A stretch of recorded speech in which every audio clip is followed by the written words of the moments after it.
Now, I want to talk about the Canadian cryptocurrency exchange while he was on a trip to India. Athen, the CEO in India. Millions of dollars invested in his Bitcoin exchange.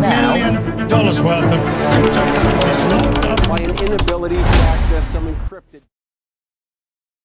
What's up lur, seperti biasa kita akan membahas lagi nih isu dan para pelaku kriminal dunia maya yang mana sebanyak 115.000 pelanggan bursa kripto di Kanada ini dilaporkan telah menjadi korban penipuan investasi bodong nih lur. Nah, yang membuat kasus ini begitu rumit, tersangka ini diduga memasukkan kematiannya untuk menghindari hukuman atas tindakan kriminalnya selama ini. Nah, sebelum lanjut, seperti biasa, dukung channel ini supaya lebih berkembang lagi dan menjadi satu-satunya channel terbesar sekampung Datar Uruk. So, langsung aja like and subscribe dulu lur.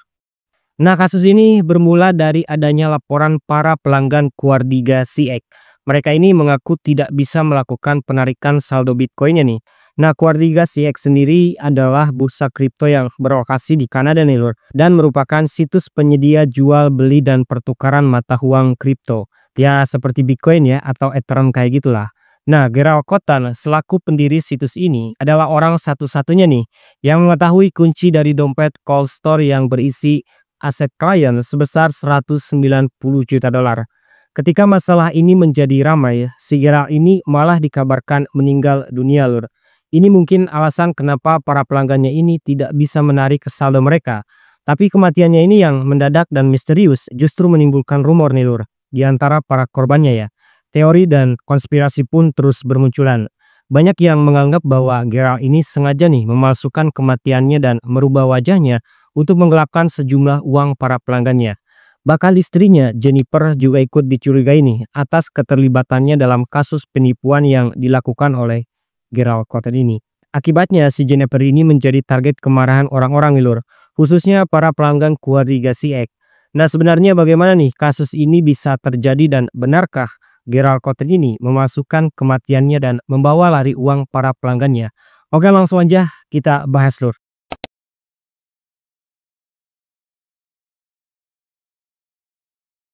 Seperti yang kita tahu lur, Bitcoin sendiri adalah mata uang digital. Ya pada dasarnya ini sama ya dengan uang tunai, namun berbentuk digital dan tidak diawasi oleh pihak bank maupun pemerintah. Nah, banyaknya waktu untuk melakukan aktivitas seperti olahraga, bermain game, jalan-jalan dan hidup sesukanya. Ini menjadi alasan utama orang-orang ingin menjalani hidup sebagai pemain kripto nih lur. Alex Salkid mungkin salah satu contohnya lur. Dia ini mengaku awal mengenal Bitcoin pada Januari tahun 2013 lalu. Dan kemudian bertemu Gerald Cotten di komunitas yang berjumlah 12 anggota. Nah, mereka ini seminggu sekali bertemu di restoran nih untuk diskusi dan membahas seputar Bitcoin. Menurutnya si Gerald ini adalah orang yang ramah lur, ceria dan positif serta jarang menunjukkan ekspresi marah. Bahkan si Alex ini sering melihatnya tertawa dan Gerald ini merupakan sosok yang suka dengan dunia bisnis. Nah, ketika itu Bitcoin ini masih sangat sulit didapatkan di Kanada. Mungkin ini juga alasan kenapa Gerald menciptakan perusahaan Quardiga CX, sebuah situs yang menyediakan layanan jual beli dan pertukaran mata uang kripto. Ya sederhananya orang-orang yang tergabung dengan perusahaan miliknya ini, mereka bisa melakukan pertukaran antara Bitcoin dengan dolar atau sebaliknya. Sementara itu Quardiga CX ini mengambil keuntungan dari setiap transaksi yang terjadi lur. Nah, di awal perjalanan bisnis Gerald ini sebenarnya tidak begitu baik lur. Mungkin karena di tahun itu masih banyak orang yang tidak tertarik nih dengan dunia kripto terkhusus Bitcoin. Dan Quardiga CX saat itu hanya melayani 1-2 transaksi saja setiap harinya. Namun saat Bitcoin ini menjadi sebuah fenomena keuangan digital, ditambah media mulai membahasnya, kripto ini mulai menjadi incaran orang-orang nih lur yang ingin melakukan investasi. Ya selayaknya saham ya, saat itu kripto ini dinilai memiliki potensi nih sebagai jembatan semua orang untuk menjadi miliarder. Bahkan dengan cepat nih, Bitcoin menjadi mata uang digital paling diminati saat itu. Pada awal tahun 2014 saja, satu Bitcoin ini sama dengan 100 dolar lur.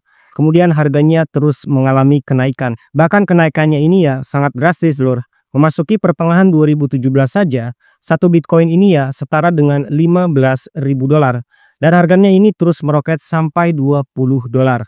Nah, dari sinilah Quardiga CX ini menjadi perusahaan terbesar di Kanada nih, dengan kurang lebih 115.000 pelanggannya.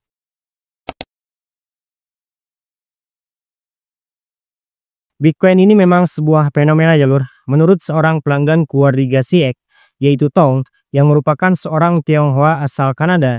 Dia ini merupakan seorang YouTuber dan bekerja di San Francisco di bidang rekayasa perangkat lunak sebagai software engineering.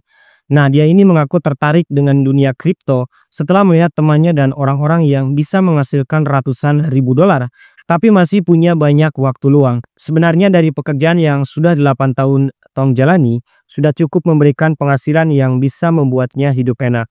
Namun rasa jenuh dan kurangnya waktu untuk melakukan aktivitas lain, mungkin ini alasan kenapa dia memilih terjun ke dunia kripto nih lor. Nah, ketika itu Tong ini mengambil 3 pinjaman sejumlah 85.000 dolar untuk membeli berbagai mata uang kripto. Nah, di sisi lain, Gerald Cotten selaku CEO keluarga Siek mulai nih menikmati kesuksesannya ya. Ya ini sudah seperti jenius internet muda dengan aset jutaan dolar, membeli pesawat pribadi, kapal, pulau kecil dan beberapa properti lainnya. Pada titik ini Gerald ini benar-benar nih menikmati hidup mewah bersama istrinya. Dia bisa keliling dunia menjalani hidup nomaden digital dan bekerja dimanapun dia berada. Tapi ya roda hidup itu berputar lur, dan kesuksesan Gerald pun tak berlangsung lama nih. Currency has gone from hitting a new record price yesterday to nosediving to. Nah, ini berawal dari harga pasar Bitcoin yang anjlok. Begitupun dengan mata uang kripto lainnya yang juga ikut turun. Bahkan penurunannya ini sampai 60% atau setara 16.000 dolar. Yang mana pada pertengahan 2018, satu Bitcoin yang tadinya seharga 20.000 dolar turun nih menjadi 4.000 dolar saja. Faktor penyebab utamanya mungkin karena Tiongkok dan Korea Selatan saat itu melarang jual beli Bitcoin. Tentu saja penurunan ini membuat para pelaku Bitcoin panik lur. Begitupun dengan Tong nih. Saat pertama kali tahu kabar tersebut, Tong ini mulai gelisah. Ya, dia merugi sampai 80%. Bahkan untuk melunasi pinjaman sebelumnya, Tong ini harus menjual apartemen serta berbagai aset pribadi lainnya nih. Dan menyisakan uang sebesar 400.000 dolar saja. Nah, dengan sisa uang itu, Tong ini berencana pulang serta tinggal di Kanada saja. Namun masalahnya di sini, dia ini tidak menggunakan bank nih untuk menukarkan uangnya menjadi mata uang Kanada. Ketika itu pikirnya biaya komisi 2% dari 400.000 dolar ya terlalu besar gitu ya. Sampai pada akhirnya Tong ini malah memindahkan uangnya melalui akun keluarga Sieknya. Nah, selain terhindar dari potongan, dia juga bisa mendapatkan premi sebesar 10% nih dari transaksinya. Jadi intinya si Tong ini ingin mengubah mata uang dolarnya ke mata uang Kanada nih. Nah, segera setelah itu dia mulai menukarkan 400.000 dolarnya nih dengan Bitcoin dan menjualnya kembali. Di sini dia ini membeli Bitcoin di situs keluarga Siek dengan dolar dan menjualnya dengan mata uang Kanada. Jadi sekarang saldo di akunnya tertera 500.000 dolar uang Kanada karena premi 10% tadi lur. Nah, kemudian Tong ini langsunglah menarik saldonya nih. Namun setelah beberapa hari uang tersebut belum juga masuk ke rekening banknya. Bahkan 2 bulan berlalu sejak melakukan penarikan dana pada bulan Oktober, Tong juga belum menerima pembayaran nih. Tentu ini membuatnya khawatir, apalagi semua aset dan tabungan terakhirnya ya berada di dompet keluarga Siek dan sampai saat itu belum juga ditransfer ke rekening pribadinya. Nah, ketika itu dia ini hanya menerima surel nih untuk tetap sabar dan menunggu. Sampai pada akhirnya ketakutan itu meledak ya.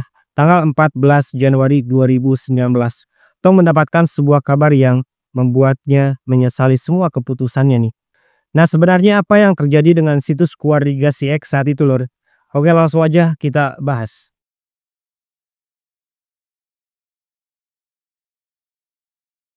Pada tahun 2018, seorang reporter bernama Alexander Vasaski menerima banyak surat dari para pengguna keluarga Siek, yang mana isinya ini tentang keluhan mereka yang tidak bisa melakukan penarikan dana dari situs tersebut. Nah, segera setelah itu, Vasaski ini melakukan penyelidikan lah dan menemukan beberapa fakta. Pada tahun itu, keluarga Siek ini telah melakukan transaksi sebesar 1,2 miliar dolar dan menghasilkan uang dari semua transaksi yang terjadi. Bahkan saat itu, Vasaski sempat menghubungi Gerald melalui surel untuk menanyakan apa yang sebenarnya terjadi nih. Nah, dari balasan surel tersebut, diketahui nih ada sekitar 26 juta dolar permintaan penarikan dari perusahaannya yang tidak bisa ia proses karena bank menolak semua transaksi mata uang kripto. Nah, Gerald juga meminta nih kepada para pelanggannya untuk tenang dan menunggu. Namun, tak lama setelah itu, Gerald Cotton, satu-satunya orang yang tahu kata sandi ke dompet cold store keluarga Ziyech yang berisikan sejumlah uang para pelanggannya, dikabarkan telah meninggal dunia. Kabar ini tentu membuat panik para pelanggannya nih lur, apalagi ditambah situs keluarga Ziyech yang secara tiba-tiba tidak bisa diakses, serta URL-nya tidak ditemukan dan error nih lur. Nah, potensi uang pelanggan hilang menjadi alasan orang-orang menanyakan kebenaran dari kematian sang direktur di sini lur ya. Bahkan kecurigaan bertambah nih lur saat Jennifer sang istri mengatakan bahwa kematian Gerald ini disebabkan komplikasi penyakit Crohn pada tanggal 9 Desember 2018 saat dia berkunjung ke India untuk melihat panti asuhan yang dia dirikan. Nah, tapi pengumuman kematiannya ini dilakukan pada tanggal 14 Januari 2019 nih lur, atau sebulan setelahnya. Hal itu jelas menimbulkan pertanyaan besar lur di antara para pelanggan.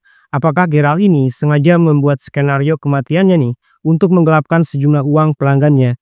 Oke, langsung aja kita masuk ke pembahasan selanjutnya. Ketika Gerald Cotton dikabarkan telah meninggal dunia, banyak orang terutama para pelanggan keluarga Ziyech ini tidak percaya nih lur. Ya gimana ya, kematiannya ini mendadak banget gitu, apalagi pas banget saat perusahaannya terkena masalah. Nah, ini mungkin alasan kenapa banyak teori dan rumor yang beredar tentang meninggalnya Gerald ini dan membuat kasus ini ya begitu rumit ya. Pertama, ada rumor yang mengatakan nih lur bahwa si Gerald ini sebenarnya masih hidup dan membawa kabur uang pelanggannya. Dugaan ini bisa saja terjadi mengingat dia adalah satu-satunya orang yang memiliki akses ke semua aset atau uang yang tersimpan di dompet keluarga Ziyech saat itu. Apalagi jika kita mengingat Bitcoin ini didukung oleh teknologi dasar yang disebut rantai blok, yang memungkinkan tiap penggunanya bisa memverifikasi riwayat transaksi yang valid nih. Nah, dengan kata lain, kita ini bisa tahu nih kemana uang tersebut ditransfer. Nah, bursa kripto seperti keluarga Ziyech biasanya akan menyimpan 5-10% dari keseluruhan uang di dompet dingin atau disebut juga dengan brankas. Tapi setelah dilakukan penyelidikan nih lur, tidak ada riwayat transaksi yang menunjukkan uang tersebut telah dipindahkan nih. Selain itu, dari semua alamat transaksi juga tidak ditemukan nih sejumlah uang telah dikirim atau ditarik.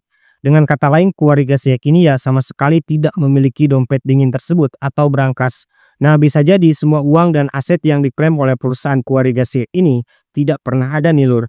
Nah, temuan ini menambah keyakinan semua orang nih bahwa Gerald ini ya benar-benar masih hidup dan telah melakukan penipuan. Fakta ini langsung beredar dengan cepat lur. Media banyak yang mempertanyakan kemana perginya uang sebesar 150 juta dolar yang berasal dari para pelanggan keluarga Ziyech ini. Lalu ada rumor yang mengatakan nih uang tersebut telah dipindahkan ke Bermuda dan di sana Gerald juga telah melakukan operasi plastik agar tetap hidup tanpa dikenali. Tapi pihak FBI dan otoritas terkait di sini tidak meresponi semua laporan yang hanya berbekal dari sebuah teori. Ya intinya tidak ada bukti kuat lah yang mendukung kasus penipuan keluarga Ziyech ini lur. Tapi para korban akhirnya menemukan harapan nih lur.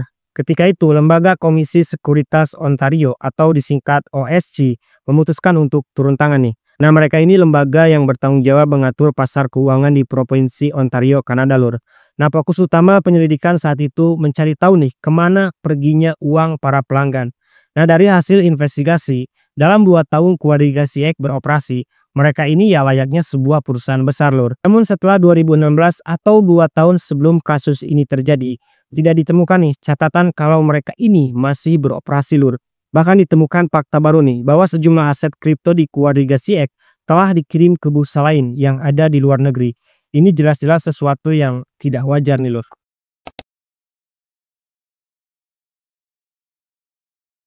Fakta yang berhasil ditemukan oleh pihak OSC ini menimbulkan rumor di antara pelanggan. Banyak orang yang menduga nih kalau perusahaan keluarga Ziyech ini terlibat pencucian uang dan terlibat kejahatan terorganisir nih yang didalangi oleh mafia. Nah, ini berdasarkan temuan bahwa nama domain keluarga Ziyech yang asli bukan didaftarkan oleh Gerald Cotton lur, melainkan orang lain.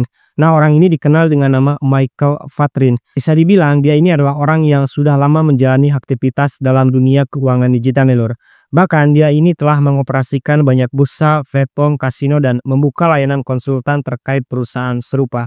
Nah, menurut pengakuan beberapa teman yang dekat dengan Gerald, Michael ini adalah sosok yang kekar dan orang-orang yang tahu dia tidak mau nih membicarakannya karena ia takut. Ya termasuk Gerald juga ya, takut. Nah, ternyata si Michael ini adalah orang pertama nih lur yang menjalankan keluarga Ziyech sebelum akhirnya diserahkanlah kepada Gerald Cotton. Kemunculannya dalam kasus ini membuat orang-orang penasaran nih tentang siapa sosok asli Michael ini sebenarnya. Dari hasil penyelidikan diketahui nih nama aslinya adalah Omar Dhani. Dia ini pernah terlibat kasus layanan pencucian uang, pencurian, serta perdagangan identitas dan informasi kartu kredit. Fakta bahwa pendiri keluarga CX sebenarnya bukanlah Gerald Cotton, melainkan Omar Dhani, seseorang yang pernah melakukan tindakan kriminal. Tentu ini membuat orang-orang khawatir kalau uang mereka ini ya telah dicuri. Bahkan saat itu banyak yang meminta Omar atau Michael ini untuk diselidiki nih Lur. Namun rumor itu segera terbantahkan. Menanggapi banyaknya kritikan dan tuduhan terhadap dirinya, Omar akhirnya memutuskan untuk memberikan pernyataan. Ia mengaku sejak 2016 dia ini sudah tidak dekat nih dengan Gerald dan telah memutuskan kerjasamanya. Omar juga menambahkan perusahaan ya saat itu berjalan dengan baik, tidak ada masalah. Dan dia tidak terlibat dengan kasus yang sedang terjadi. Memang benar saat itu ya publik tidak begitu saja percaya nih atas pernyataan Omar Dhani tersebut. Tapi di sini Omar terus menegaskan bahwa dia ini ya tidak terlibat. Bahkan dia sendiri tidak percaya ya bahwa Gerald ini sudah meninggal. Terlepas benar atau tidaknya keterlibatan Omar Dhani dalam kasus keluarga CX, lagi-lagi muncul sebuah rumor nih Lur. Ini berawal dari jejak digital Omar ya, yang pernah melakukan penipuan daring di sebuah platform bernama Tag Gold. Ini semacam situs investasi bodong kayak gitu Lur. Nah, di sana terdapat akun nih dengan nickname @Factor aktif terlibat dalam penipuan tersebut. Nah, setelah diselidiki lebih jauh, pemilik asli nickname itu adalah Gerald Cotton. Jadi kesimpulannya nih Lur, orang di balik keluarga CX yaitu Omar dan Gerald ternyata sama-sama pernah memiliki kasus kriminal sebelumnya. Nah, di sini mungkin mereka ini bersama-sama mendirikan perusahaan nih. Dan sejak awal ya keluarga CX ini sudah dirancang untuk sebuah penipuan. Namun ini hanyalah rumor Lur, dan satu-satunya kunci atas kebenaran konspirasi ini adalah Gerald Cotton itu sendiri. Nah, banyaknya rumor dan teori yang bermunculan. Ini membuat media bernama The Globe akhirnya memutuskan untuk mengungkap kebenaran kasus ini.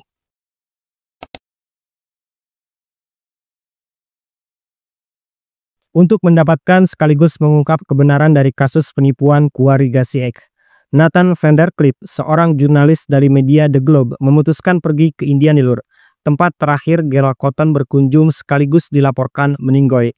Nah, sesampainya di sana, Nathan akhirnya tiba di kota Jaipur, India, yang menjadi lokasi rumah sakit yang mengeluarkan akte kematian Gerald Cotton. Dari hasil investigasinya diketahui nih Lur, Jennifer membawa suaminya ini ke rumah sakit sekitar pukul 9:45 malam. Saat itu Gerald ini masuk ke ruang perawatan dengan gejala gastroenteritis akut. Nah, dia ini sempat muntah 10 kali Lur, mengalami tinja 15 kali disertai air, demam, dan punya penyakit riwayat Crohn. Yang mana diagnosa awal saat itu menunjukkan ini lebih parah dari diare. Untuk itu, Gerald ini akhirnya dirawatlah di ruangan VIP ditemani sang istri Jennifer.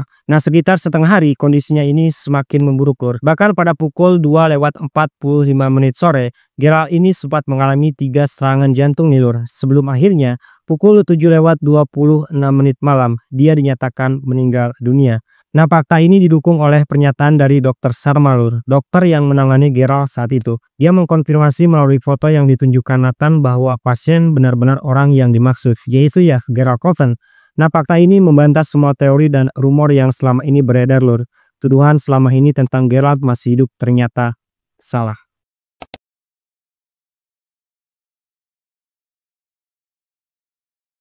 Pada titik ini, kebenaran atas rumor kematian Gerald tidak membuat spekulasi kasus ini berakhir Lur. Para korban yang kehilangan sejumlah uangnya terus mencari teori-teori baru nih. Rumor tentang mayat Gerald yang tidak diautopsi dan Jennifer yang menutupi kematiannya menimbulkan konspirasi baru nih. Orang-orang mulai menuduh Jennifer nih sebagai dalang di balik meninggalnya Gerald dengan tujuan menguasai semua aset kekayaannya. Nah, rumor tersebut juga didukung nih oleh beredarnya surat wasiat yang ditandatangani 2 minggu sebelum kematian Gerald. Isi surat wasiat itu juga mengatakan semua aset diberikan kepada Jennifer. Ini tentu saja memberatkan Jennifer. Dia dicurigai telah meracuni suaminya. Bahkan tuduhan ini tidak sampai di situ Lur. Jennifer ini diduga memiliki akses ke semua uang yang hilang. Nah, rumor ini memperkuat dugaan bahwa Jennifer ini sebagai dalang di balik kasus penipuan selama ini. Apalagi selama 3 tahun terakhir, dia ini telah mengganti nickname media sosialnya sebanyak 3 kali nih Lur. Yang mana awalnya nama belakang Jennifer adalah Griffith, lalu ia menggantinya dengan Forrest Guerin, dan terakhir yaitu Jennifer Robinson. Bahkan rumor ini diperkuat jalur dengan beredarnya kasus pembunuhan yang belum terpecahkan atas nama Michael Vergeren. Namun rumor ini segera terbantahkan lur, karena tak lama beredar berita bahwa Michael Vergeren yang terbunuh serta kasusnya belum terpecahkan bukanlah mantan suami Jennifer. Ya, meskipun efeknya sangat besar, akibat rumor itu Jennifer menjadi target bully publik nih. Banyak orang yang mengancam akan mengejar dan membunuhnya kayak gitu lah lur. Saat itu ya kondisi Jennifer ini benar-benar tertekan lur. Dia masih dalam keadaan berduka atas kematian Gerald, namun dia juga harus membereskan kekacauan perusahaan. Di satu sisi dia juga malah dituduh nih membunuh suaminya. Namun akhirnya Jennifer bisa bernapas lega nih lur, setelah semua aset keluarga Siek yang sebelumnya diduga dikuasai olehnya dibantah oleh hasil penyelidikan lembaga OSC nih. Yang mana menurut OSC ini ditemukan serangkaian akun palsu nih yang terdaftar di keluarga Siek. Salah satunya akun dengan nickname Spectre Gary. Nah, dengan akun tersebut, Gerald ini memperjualbelikan kripto nih lur di keluarga Siek untuk menarik minat orang. Nah, setelah beberapa pengguna mulai melakukan transaksi di keluarga Siek, Gerald lalu memberikan mereka 1 Bitcoin tanpa diketahui nih kalau saldo itu ya tidak pernah ada, atau istilah lainnya adalah scam kayak gitu lur ya. Jadi gini lur ya, ketika pengguna top up ke akun keluarga Siek lalu membeli mata uang kripto, nah si Gerald ini akan menambahkan saldo si pengguna sesuai dengan mata uang apa yang mereka beli nih. Namun di satu sisi saldo itu ya sama sekali bukan Bitcoin atau mata uang kripto lainnya ya. Ya intinya Bitcoin ini ya cuma sebatas saldo aja, nggak bisa ditarik kayak gitulah. Nah, hal ini dilakukannya nih kepada semua akun pelanggan keluarga Siek. Antara semua uang dari hasil top up pengguna ini digunakan Gerald untuk menjadi kaya nih. Sederhananya dia ini menggunakan uang pengguna ini untuk membeli kripto dari bursa lain. Nah, itulah kenapa dalam riwayat keluarga Siek ini terdapat transaksi ke bursa kripto luar negeri lor. Nah, sementara untuk mengatasi akun yang melakukan penarikan dana, si Gerald ini menggunakan skema Ponzi lur, yaitu memberikan uang pengguna lain untuk menutupi akun yang melakukan permintaan tersebut. Nah, dengan begitu dia ini bisa menutupi aksi penipuannya nih. Sampai pada akhirnya masalah datang nih, tepatnya di tahun 2018 saat harga Bitcoin mengalami penurunan dan banyak akun yang meminta penarikan. Nah, jelas di sini Gerald kewalahan ya untuk memenuhi permintaan penarikan tersebut. Ya intinya dia ini tidak punya uang nih untuk membayar pelanggannya yang saat itu serentak melakukan penarikan dana mereka. Nah, pada titik ini Gerald ini ya sudah terjebak dengan permainannya sendiri dan harus berakhir sebagai dalang penipuan terbesar bursa kripto di Kanada. Namun ya dia ini tidak bisa diadili ya sesuai hukum yang berlaku karena sudah dinyatakan meninggal dunia.